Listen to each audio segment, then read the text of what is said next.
Agradecer a todos los panelistas sobre este importante tema en el foro titulado El proceso constituyente en Chile. No puedo evitar empezar estas conclusiones leyendo y recordando una noticia que aparece en todos los periódicos de la región. Yo voy a usar la de Infobae, que dice: tragedia en Chile. 3 migrantes venezolanos murieron en un container por inhalar monóxido de carbono. Las víctimas son 2 mujeres y un hombre, todos mayores de edad, quienes se encontraban en situación de calle, que encendieron una estufa para combatir el frío. Las mujeres son una de 19 años, otra de 21 años y el hombre alrededor de 40 años, y han muerto en Chile el viernes pasado en la zona del bypass de la ruta 160 de Coronel. O sea, esta es la gente a la que ha expulsado el resultado del proceso que inicia Hugo Chávez cuando el año 1999 jura sobre lo que llama la moribunda Constitución de la República de Venezuela y de inmediato pone en marcha una asamblea constituyente. Asamblea constituyente que es el modelo de otras asambleas constituyentes que se llevan adelante en toda América Latina a partir de un proyecto que se torna en un proyecto transnacional. Empezó en Venezuela, pero quiero que hagamos un poco de historia y veamos que después de Venezuela vino Bolivia, Ecuador con Correa y ahora Chile. Y que todas estas asambleas constituyentes tienen la característica de empezar con un proceso de desprestigio, de crisis y de conflicto, donde se atacan a líderes, partidos y al sistema político, y a partir de procesos de conflicto nacional se convierte el conflicto en un problema de Estado, y el problema de Estado se convierte en un problema de sistema y se termina proponiendo la constituyente, no la reforma constitucional, que es otra cosa.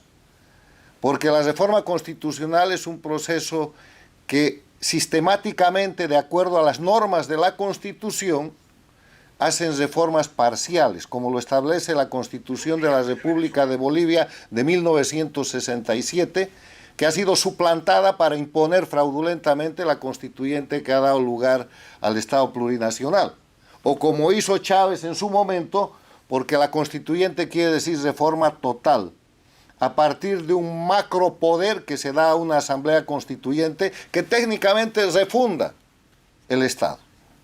Entonces, en ese escenario, con ese marco de referencia del resultado del modelo de la constituyente chavista, que después se convirtió en un proceso transnacional, empezamos estas conclusiones que van a tratar de recoger lo que aquí se ha explicado con algunos aportes adicionales. Primero, hemos escuchado muy tenuemente el tema relativo al proceso transnacional que representan las constituyentes en el siglo XXI. 22 años, 4 o 5 constituyentes, la constituyente de Venezuela, la constituyente de Bolivia, la constituyente del Ecuador, la constituyente de Chile, la propuesta de constituyente en el Perú, impulsos de hacer constituyentes para promover reformas totales, saltándose y violentando el Estado de Derecho que supone la reforma de la Constitución establecida en sistemas semirrígidos o rígidos en las constituciones de diferentes países latinoamericanos. Eso nos trae la pregunta de que si el proceso constituyente en Chile es un proceso nacional chileno. ¿Es un proceso chileno o es el resultado de la influencia de esta transnacionalización de las constituyentes para quebrar los estados nacionales, para romper la democracia y para reemplazarlos por procesos, entre comillas, revolucionarios que han resultado ser procesos de crisis humanitarias como los de Venezuela o de constitución de narcoestados como el Estado Plurinacional de Bolivia y de crisis económicas generalizadas como son esos países y como resultó en su momento el Ecuador de Correa. Yo les pido entender que el proceso constituyente que afronta ahora Chile es un proceso altamente influido por una conspiración transnacional que se llama socialismo del siglo XXI, organizada a principios de este siglo por Hugo Chávez y Fidel Castro, que han expandido las dictaduras, haciendo dictaduras a Venezuela, Bolivia y Nicaragua, y que han desestabilizado toda la región. Les voy a dar algunas pruebas de eso. Las formas como se plantean las constituyentes, pero además de eso, las características que tiene el proyecto de constitución para Chile que van a votar el 4 de septiembre, con lo que son los resultados constituyentes de Venezuela, del Ecuador y de Bolivia. No es cierto que Bolivia sea el único Estado plurinacional.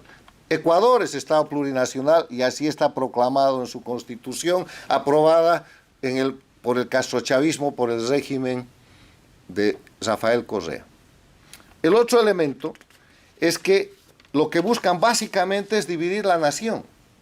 Naciones que tienen un proceso de formación y de consolidación de más de 200 años. Naciones como la nación chilena, como la nación ecuatoriana, como la nación boliviana, son atacadas a partir de elementos que representan cultura, no naciones. Porque después de 200 años, todos los rasgos del indigenismo que he hecho a Aymara en Bolivia, de lo que es el indigenismo en el Ecuador, o lo que es el indigenismo mapuche, o las 11 nacionalidades que ahora están inventando en ese proyecto, son culturas, no son naciones. Lo que hace el castrochavismo es impostar lo que es el pluriculturalismo para imponer el plurinacionalismo y de esa manera destrozar la nación chilena, en este caso, como han destrozado la nación boliviana.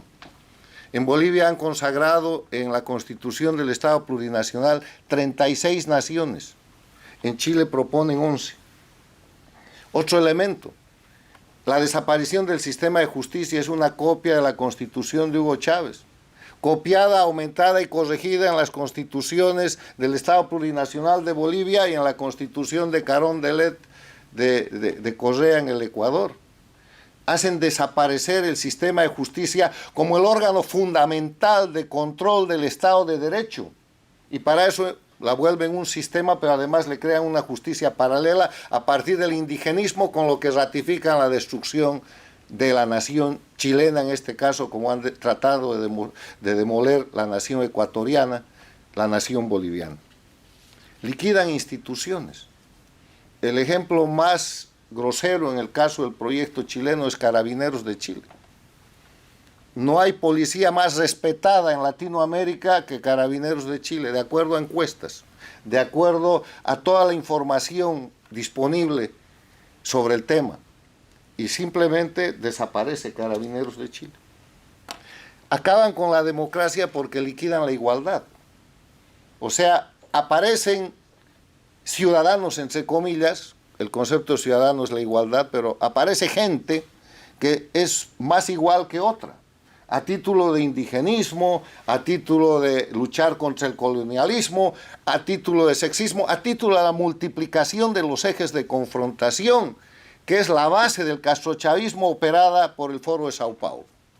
Y yo no puedo creer que todos estos datos que recurren durante más de 20 años en las Américas no sean considerados por los políticos chilenos y por los servicios chilenos tan eficientes en la defensa de su patria, de su nación y de su república. El tema es que el proyecto que se presenta para votar el 4 de septiembre es un proyecto que está siendo impuesto desde la dictadura boliviana con toda la herramienta del socialismo del siglo XXI, y hay sectores en Chile que todavía pretenden decir que el proceso constituyente chileno es un proceso nacional. No es nacional, porque el texto del proyecto así lo demuestra. Y un ejemplo adicional, el sistema electoral. también copiado las constituciones castrochavistas. El sistema electoral que se propone para la nueva constitución de Chile es una copia de Venezuela y de Bolivia porque acaba con el sufragio universal. El sufragio universal es una persona, un voto. Es la igualdad entre los ciudadanos.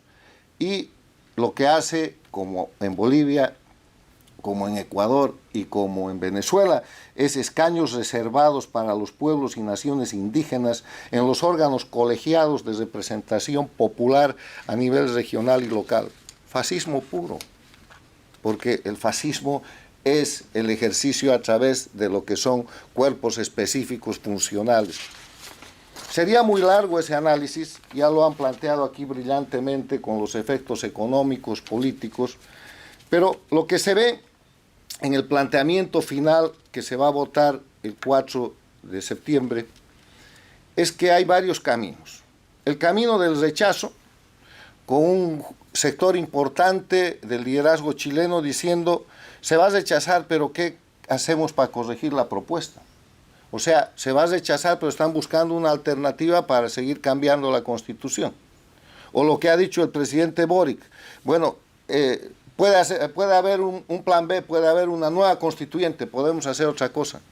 Pero ¿acaso no se acuerdan que la ley que los chilenos han aprobado el 24 de diciembre del 2019, la ley 21.200, que se llama, en su artículo 142 del plebiscito constitucional, termina diciendo, comillas, si la cuestión planteada a la ciudadanía en el plebiscito ratificatorio fuere rechazada, continuará vigente la presente Constitución, que como bien lo ha explicado el expresidente del Ecuador, no es la Constitución de Pinochet, es la Constitución de Lagos. Termino estas reflexiones con una cuestión adicional sobre lo que es el tema relativo a las votaciones. Mucho se dice que la convocatoria a la constituyente tuvo un respaldo del 80%. Sí, pero del 80% con una presencia de votantes de cerca del 50%, lo que representa un voto efectivo de los inscritos en Chile para votar del 39,8%, que es una característica que se ha repetido en Ecuador, que se ha repetido en Bolivia, porque una de las experticias del socialismo del siglo XXI es convertir minorías relativas en mayorías absolutas. Revisen ustedes el voto efectivo de lo que supone la convocatoria a la constituyente y no tengan miedo de que el pueblo chileno rechace el proyecto de Estado plurinacional castrochavista del socialismo del siglo XXI, copia de las constituciones de Venezuela, Ecuador y Bolivia, y que siga vigente la Constitución de la República de Chile reformada por el presidente Lagos.